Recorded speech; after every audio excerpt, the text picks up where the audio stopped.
اعوذ باللہ من الشیطان الرجیم بسم اللہ الرحمن الرحیم والذین یؤمنون بما انزل الیک وما انزل من قبلک وبالآخرۃ هم یوقنون۔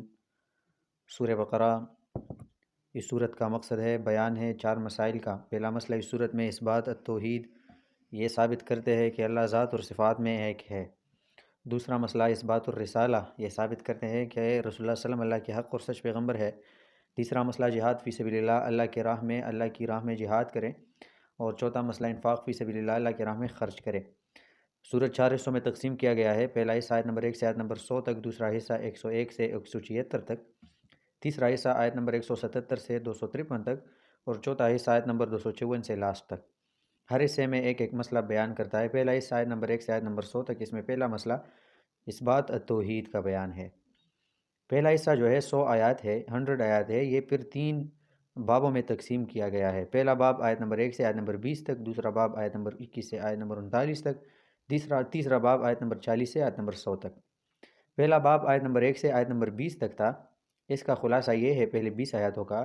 آیت نمبر 1، آیت نمبر 2 میں ترغیب للقرآن، آیت نمبر 3، 4، 5 میں مومنین کے 5 صفات اور ان کے حکم دنیاوی، حکم اخروی، آیت نمبر 6، 7 میں کفار کے 2 صفات اور ان کے حکم دنیاوی، حکم اخروی، آیت نمبر 8 سے لے کے آیت نمبر 16 تک منافقین کے 10 صفات اور ان کے حکم دنیاوی، حکم اخروی، اور آیت نمبر 17، 18، 19، 20 میں 2 مثالیں ہیں۔ آیت نمبر 17، 18 میں منکرین کا مثال آگ کے ساتھ، اور 19، 20 میں منافقین کا مثال وہ ہے پانی کے ساتھ۔ پھر آیت نمبر 20 میں یہ پہلا باب جو ہے وہ ختم ہو جاتا ہے۔ ہم نے آیت نمبر 1، آیت نمبر 2، آیت نمبر 3 یہ تفسیر سے پڑھے۔ آیت نمبر 1 حروف مقطعات، آیت نمبر 2 ترغیب للقرآن، آیت نمبر 3 میں مومنین کے 3 صفات ہم نے پڑھے۔ مومنین کا پہلا صفت یؤمنون بالغیب، موحدین اور رسول اللہ صلی اللہ علیہ وسلم کے متبع وہ لوگ ہیں جو غیب پر ایمان لاتے ہیں، یا دوسرا معنی یہ اس بات پر ایمان لاتے ہیں کہ غیب کا صفت اللہ کا ہے۔ مومنین کا دوسرا صفت جو ہے وہ یقیمون الصلاۃ، وہ نماز جاری کریں گے، خود بھی کریں گے، دوسروں کو بھی تلقین کریں گے۔ تیسرا صفت مومنین کا ومما رزقناہم ینفقون، وہ اللہ کی راہ میں خرچ کریں گے۔ آج ہم مومنین کا جو ہے چوتھا صفت ہم پڑھیں گے انشاءاللہ۔ والذین، اور یہ موحدین اور رسول اللہ صلی اللہ علیہ وسلم کے متبع وہ لوگ ہیں، یؤمنون جو ایمان لائیں گے، بما اس کتاب پر، انزل الیکا جو میں نے نازل کیا آپ پر اے پیغمبر علیہ السلام۔ اور رسول اللہ صلی اللہ علیہ وسلم پہ کون سا کتاب نازل ہوا ہے؟ یعنی قرآن۔ اس کا مطلب موحدین اور رسول اللہ صلی اللہ علیہ وسلم کے متبع وہ لوگ ہیں جو ایمان لائیں گے اس کتاب پر جو میں نے نازل کیا ہے آپ پر، یعنی قرآن پر۔ وما، اور ان کتابوں پر، انزلہ جو میں نے نازل کیے ہیں، من قبل کا آپ سے پہلے اور پیغمبروں پر۔ والذین، اور یہ موحدین اور رسول اللہ صلی اللہ علیہ وسلم کے متبع وہ لوگ ہیں، یؤمنون جو ایمان لائیں گے، بما انزلہ اس کتاب پر جو میں نے نازل کیا ہے، الیکا آپ پر۔ الیکا آپ پر کیا معنی ہے؟ رسول اللہ صلی اللہ علیہ وسلم کو اللہ فرما رہے کہ بما انزل الیکا وہ کتاب جو میں نے نازل کیا ہے آپ پر، یعنی قرآن۔ رسول اللہ صلی اللہ علیہ وسلم پہ قرآن نازل ہوا نا، اس کا مطلب یؤمنون بما انزل الیک، ایمان لائیں گے اس کتاب پر جو رسول اللہ صلی اللہ علیہ وسلم پر نازل ہوا، یعنی قرآن پر ایمان لائیں گے۔ وما انزل من قبلک، اور وہ کتابیں جو نازل کیے گئے ہیں رسول اللہ صلی اللہ علیہ وسلم سے پہلے۔ ٹوٹل جو ہے 4 کتابیں نازل ہوئی اور 100 صحائف، یعنی 104۔ 100 صحائف جو ہے وہ صحف ابراہیم و موسیٰ، بعض صحائف وہ موسیٰ علیہ السلام پہ، کچھ ابراہیم علیہ السلام پہ، کچھ شیس علیہ السلام پہ نازل ہوئے، اور 4 جو ہے وہ کمپلیٹ بک تھے۔ 4 جو ہے وہ کتابیں تھیں، اور 4 کتابیں، پہلا تو ایک تورات، دوسرا زبور، تیسرا انجیل، چوتھا قرآن۔ تورات جو ہے وہ موسیٰ علیہ السلام پہ نازل ہوا، زبور داؤد علیہ السلام پہ، انجیل تورات اور انجیل عیسیٰ علیہ السلام پہ، اور قرآن جو ہے وہ رسول اللہ صلی اللہ علیہ وسلم پہ۔ یہ تو بیسکس ہے، یہ تو ایز اے مسلم ہر کسی کو، ہر انسان کو پتہ ہونا چاہیے۔ بہرحال یہ 4 کتابیں یہ جو نازل ہوئی، تو یہاں پہ اس کا مطلب یہ ہے کہ مومنین قرآن پر بھی ایمان لائیں گے، اور قرآن سے پہلے اور کتابوں پر بھی ایمان لائیں گے۔ یہاں پہ ایک کویسچن آتا ہے کہ ہم نے، اللہ نے فرمایا آپ نے سب کے سب آسمانی کتابوں پر ایمان لانا ہے، ٹھیک ہے۔ کویسچن یہ ہے کہ ہم نے تو قرآن پر ایمان لایا، اور قرآن جو ہمیں کہہ رہا ہے وہ ہم نے فالو کیا، لیکن باقی کتابوں پر اگر ہمارا ایمان ہے تو ہم وہ پڑھتے کیوں نہیں؟ ہم ان پر عمل کرتے کیوں نہیں؟ جب ہم ان کتابوں پر عمل نہیں کر سکتے، عمل کے علاوہ ہم پڑھ نہیں سکتے، تو ہمارا ایمان کس طرح ہوا اس پر؟ اور یہاں اللہ فرماتے ہیں کہ آسمانی سب کتابوں پر آپ نے ایمان لانا ہے۔ یہ تو پھر ہم فرق کر رہے ہیں۔ قرآن میں جو ہے ہم ایمان قرآن کریم پہ ہم تفصیلی ایمان لاتے ہیں، یعنی ہم عمل کرتے ہیں، ان پہ نہیں کرتے۔ جواب، ایمان جو ہے وہ دو قسم کے ہے۔ ایمان کا اقسام جو ہے دو قسم کا ایمان ہوتا ہے۔ ایک کو کہتا ہے ایمان اجمالی، مختصر ایمان۔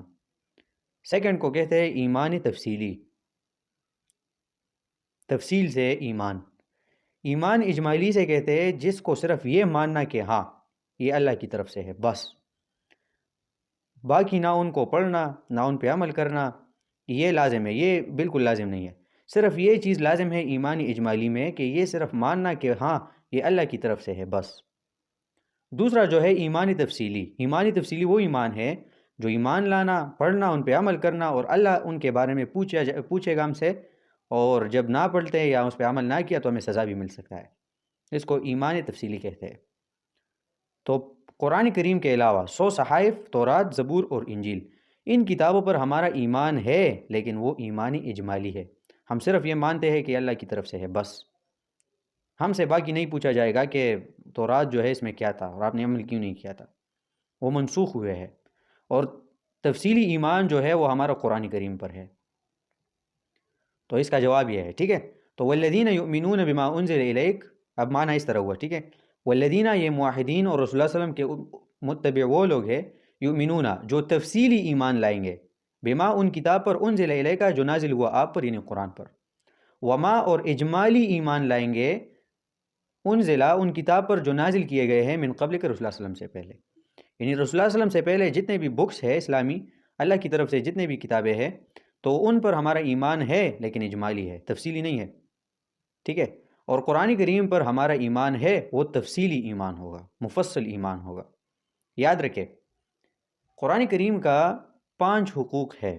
قرآن کریم کا حقوق جو ہے وہ 5 ہے۔ جس طرح باپ کا حقوق ہے، ماں کا حقوق ہے، ہمسایوں کا اپنا حقوق ہے، دیہڑی دار مزدور کا اپنا حقوق ہے، بیٹیوں کا اپنا حقوق ہے، بچوں کا اپنا حقوق ہے، بھائی بہن کا اپنا حق ہے۔ اگر آپ ان حقوق میں کوتاہی کرے تو اللہ جل شانہ آپ سے ان کا اس چیز کا جو ہے حساب ضرور لے گا۔ مثلا باپ کا حق یہ ہے کہ ان کی بات مائے، نافرمانی نہ کرے، جو بھی وہ کہے ان کو فالو کرے، یہ حقوق ہے۔ اگر یہ نہ کرے تو اللہ رب العالمین آپ سے ناراض ہو سکتا ہے۔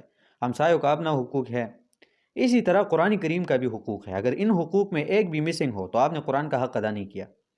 اللہ رب العالمین کے ہاں آپ جو ہے بہت زیادہ سرگردان اور نادم ہوں گے، نادمین، وہ لوگ جو سرگردان مطلب پریشان ہوں گے پھر۔ تو یہ جانیں، پہلا حق قرآن کا یہ ہے کہ قرآن کریم کو صرف یہ ماننا کہ یہ اللہ کی طرف سے ہے، یہ حق ہے قرآن کا۔ الحمدللہ ہم مانتے ہیں۔ میں ایک ایک حق کو پڑھتا ہوں، اگر آپ میں سے کسی نے ایک ایک یہ حقوق پورے کیے تو شکر ادا کرے، جس نے نہیں کیے تو وہ کوشش کرے کہ قرآن کریم کے یہ 5 حقوق جو ہے وہ پورا کرے، ٹھیک ہے۔ پہلا حق جو ہے، ایک ایک حق اپنے ساتھ کمپیئر کرے کہ مجھ میں ہے کہ نہیں۔ قرآن کریم کا پہلا حق یہ ہے کہ اس قرآن کریم کو ماننا۔ میں ایمان تفصیلی کی تفسیر کر رہا ہوں، ٹھیک ہے۔ قرآن کریم پر ہمارا ایمان کس طرح ہوں گے؟ 5 حقوق قرآن کریم کا ہم پورا کریں گے۔ پہلا حق یہ ماننا کہ یہ اللہ کی طرف سے ہے، اس میں کوئی شک نہیں ہے، نو ڈاؤٹ۔ دوسرا حق قرآن کریم کا یہ ہے کہ قرآن کریم کو لفظی ناظرے پہ پڑھنا، یعنی آپ قرآن کریم کھولے اور اس قرآن کریم کو آپ پڑھ سکتے ہیں، تو یہ قرآن کریم کا حق ہے۔ اگر آپ کو قرآن کریم پڑھنا نہیں آتا تو آپ نے قرآن کا حق ادا نہیں کیا، یہ سیکنڈ۔ تیسرا حق قرآن کریم کا یہ ہے کہ قرآن کریم کا ہر لفظ وہ سیکھنا، کہ اس میں قرآن کریم نے ہمیں کیا درس دیا ہے۔ جس طرح ہم نے سورہ فاتحہ پڑھنا، الحمدللہ میں کیا ہے، رب العالمین میں کیا ہے، الرحمن الرحیم مالک یوم الدین، ایاک نعبد و ایاک نستعین، اہدنا الصراط المستقیم صراط الذین انعمت علیہم غیر المغضوب علیہم ولا الضالین۔ ہر ایک لفظ کو ہم نے ایکسپلین کیا اور ہم نے یہ بتایا کہ اللہ رب العالمین اس لفظ میں، اس ورڈ میں ہمیں کیا درس دیتا ہے۔ تو یہ تیسرا حق ہے قرآن کریم کا کہ الحمد سے لے کے والناس تک یہ پڑھنا اور اس کو سمجھنا کہ قرآن کریم ہمیں کیا درس دیتا ہے، اس ایک ایک لفظ میں کیا ایکسپلینیشن چھپا ہے، ہمارے لیے کیا درس ہے۔ تو یہ تیسرا حق ہے، اور یہ الحمدللہ آپ کنٹینیو ہے تیسرا حق پورا کرنے کے لیے آپ ٹرائی کر رہے ہیں، ماشاءاللہ۔ یہ تیسرا حق ہے۔ چوتھا حق قرآن کریم کا یہ ہے جو بھی لفظ آپ نے سیکھا، مثلا آج آپ نے الحمدللہ سیکھا، تو قرآن کریم کا حق آپ پہ یہ بنتا ہے کہ آپ یہ لفظ دوسرے مسلمان کو ایکسپلین کریں، دوسروں تک پہنچائیے۔ میں بار بار آپ کو یہ بتا رہا ہوں نا، یہ فورس کر رہا ہوں، یہ قرآن کریم کا حق ہے، اگر آپ نہ کریں تو آپ کا یہ علم جو ہے یہ ناقص رہے گا، اس میں فائدہ نہیں ہے۔ تو یہ چوتھا حق ہے قرآن کا کہ جو علم آپ نے سیکھا، جو درس آپ نے آج سیکھا، تو اس کو آپ دوسرے مسلمان تک پہنچانا۔ بعض حضرات کیا کرتے ہیں، کچھ بھی نہیں کرتے، وہ کہتے ہیں میں نے الحمد سے سٹارٹ کی، والناس تک جب ختم ہو جائے تبھی میں جا کے دوسروں کو بتاؤں گا، کیونکہ میرے ساتھ بہت سارا علم آ چکا ہوگا۔ یہ غلط ہے، اس طرح کبھی بھی نہیں ہو سکتا۔ اگر آپ والناس تک اس طرح جائے تو آپ کبھی بھی دوسروں کو بیان نہیں کر سکتے، پھر دوبارہ شروع کریں گے، دوبارہ ختم کریں گے، لیکن آپ یاد رکھیں درس اور دوسروں کو بیان تب شروع کریں جب آپ سیکھنے کے موڈ میں ہے، جب یعنی اس دور میں، اس وقت میں نے بھی اس وقت پہ دوسروں کو بیان کرنا شروع کیا تھا جب میں سیکھ رہا تھا۔ اگر آپ نہیں کر سکتے، میں نے بہت سے لوگ دیکھے ختم ہو جاتا ہے پھر شروع ہو جاتا ہے، پھر وہ اس طرح ہو جاتا ہے کہ پھر وہ دوسروں کو بیان نہیں کر سکتا۔ تو یہ قرآن کریم کا چوتھا حق ہے کہ جو علم آپ نے سیکھا ہے، جو قرآن کریم کا ورڈ آپ نے سیکھا ہے، یہ دوسروں تک پہنچانا۔ رسول اللہ صلی اللہ علیہ وسلم کا حدیث ہے، وہ فرماتے ہیں بلغوا عنی ولو آیا، دوسروں کو تبلیغ کرے، بیان کرے، ولو عنی، مجھ سے، ولو آیا، اگر کہ ایک آیات کیوں نہ ہو، الحمدللہ رب العالمین کا بیان کرے، لیکن کرے۔ اس کا مطلب یہ رسول اللہ صلی اللہ علیہ وسلم فرماتے ہیں یہ نہ کرے کہ میں سب کا سب قرآن سیکھوں پھر میں شروع کروں گا، نہیں، ولو آیا، ایک آیات پہنچا دے لیکن پہنچا دے۔ اور چوتھا حق کیا ہے؟ پانچواں حق قرآن کریم کا یہ ہے کہ آپ جہاں پہ رہتے ہیں اس ایریا پہ قرآن کریم نافذ کرنے کی کوشش کرنا۔ لیٹ سپوز میں اپنے علاقے میں ہوں تو سب کا سب علاقہ جو ہے یہ مجھ پہ ڈیپینڈ ہے کہ میں ان سب لوگوں کے گھروں پہ، ان سب لوگوں کا عقیدہ اور سب لوگوں کو میں قرآن سکھا سکوں۔ میں یونیورسٹی جاتا ہوں، میرا یہ ایم ہوگا کہ ان تمام یونیورسٹی میں قرآن کریم نافذ ہو۔ میں جہاں پہ ڈیوٹی کر رہا ہوں تو میرا یہ جاب ہے، تو مجھے چاہیے کہ وہاں پہ جتنے بھی امپلائیز ہے یا جتنے بھی لوگ ہیں ان کو میں قرآن سکھا سکوں۔ اسی طرح جب ہر ایک قرآن والا بندہ یہ اپنا ڈیوٹی مانے تو یقین کرے چند ہی ایئرز میں تمام عالم میں قرآن کریم کا وہ جو ہے تبلیغ جو ہے وہ عام ہو جائے گا۔ لیکن ہم یہ چیز نہیں ہے، اور جو کر رہے ہیں تو ان کو وہ اس طرح لوگ نہیں مل رہے جس کو وہ سپورٹ کرے یا اس کے ساتھ لے کے چلے، اور یہ چیز ذہن میں رکھ کر کہ ہم دوسروں کو اصلاح کریں۔ بہرحال تو یہ پانچواں حق ہے قرآن کریم کا کہ آپ نافذ کریں قرآن کریم۔ جب آپ میں یہ پانچ ہو تو بھی کنگریچولیشن ٹو یو میری طرف سے کہ آپ میں یہ الحمدللہ آپ نے قرآن کریم کا تمام جو ہے 5 حقوق جو ہے وہ آپ نے کمپلیٹ کیے۔ جن میں نہیں ہے تو وہ کوشش کرے کہ یہ 5 حقوق جو ہے یہ کمپلیٹ کرے۔ تو یؤمنون، مومنین اور موحدین رسول اللہ صلی اللہ علیہ وسلم کے متبع وہ لوگ ہیں جو قرآن پہ تفصیلی ایمان لائیں گے۔ کیا مطلب؟ یہ 5 حقوق پورا کریں گے تبھی اس بندے کو مومن کہا جائے گا۔ اس کا مطلب یہ نہیں کہ وہ صرف بس پڑھتے الف لام میم سے لے کے والناس تک ناظرہ پڑھو بس بند کیا، نہیں، وہ دیکھے کہ قرآن کریم میں اگر آپ کو یاد ہو تو میں نے اسماء القرآن میں قرآن کریم کے ناموں پہ ایک نام ہی لیا تھا، الہدایہ میں نے تفسیر کیا ہے گیس، یا کسی اور آیات میں، اب میں ایگزیکٹ یاد نہیں ہے وہ ورڈ، وہاں پہ میں نے آپ کو ایک مثال بھی دی تھی۔ مثال یہ تھا کہ ایک بندہ جو ہے اس کا باپ جو ہے باہر ملک میں ہے، اور اس کو وہ گائیڈ لائنز دیتے ہیں کہ آپ اس طرح کرے، اس طرح نہ کرے، خط کے طور پر، اور وہ بیٹا جو ہے اس خط کو سمجھتا نہیں ہے اور چومتا ہے اور عطر وغیرہ خوشبو لگاتا ہے۔ جب باپ آتا ہے تو اس کو کہتا ہے کہ بچے آپ نے کیا کیا؟ وہ کہے کہ میں نے تو کچھ بھی نہیں کیا، بس میں نے بہت حفاظت کی آپ کے خط کے۔ تو بہت زبردست پٹائی کریں گے کہ میں نے تو اس لیے نہیں آپ کو یہ کہا تھا۔ یہ ایک ایگزامپل میں نے آپ کو دیا تھا اگر آپ کو یاد ہو۔ بہرحال اس طرح قرآن کریم بھی ہے، یہ آیا ہے اس لیے لیدبروا آیاتہ کہ قرآن کریم میں سوچے، آپ اس کو معاملات ٹھیک کرے، اس پہ اپنا زندگی جو ہے وہ سوارے، خوبصورت کرے۔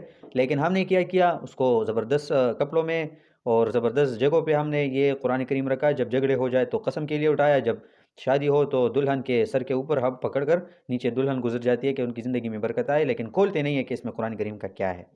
تو یہ چیزیں جو ہے یہ قرآن اور حدیث کا سراسر خلاف ہے۔ بہرحال قرآن کریم کا حق یہ ہے کہ آپ اس کو سمجھے، کھولے اور صحیح طریقے سے آپ پڑھیں۔ رسول اللہ صلی اللہ علیہ وسلم کے 2 دوست تھے زبردست، وہ ہے حضرت ابوبکر صدیق رضی اللہ تعالیٰ عنہ اور حضرت عمر فاروق رضی اللہ تعالیٰ عنہ۔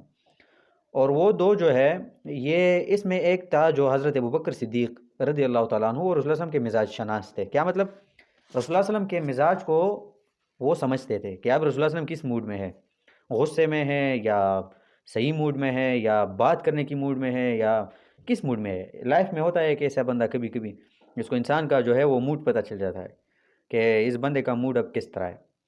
تو یہ تین جو تھے رسول اللہ صلی اللہ علیہ وسلم تھے، اور یہ دو صحابی حضرت عمر فاروق اور حضرت ابوبکر صدیق رضی اللہ تعالیٰ عنہم، یہ ایک غار میں بیٹھے تھے، اور حضرت عمر فاروق رضی اللہ تعالیٰ عنہ کو ایک بندے نے تورات کا ایک ٹکڑا دیا تھا یا کسی سے لیا تھا، تو رسول اللہ صلی اللہ علیہ وسلم سے پوچھا کہ جی میں یہ پڑھ لوں، تو رسول اللہ صلی اللہ علیہ وسلم نے کچھ بھی نہیں کہا، نہ یہ کہا کہ ہاں پڑھے، نہ یہ کہا کہ نہ مت پڑھے۔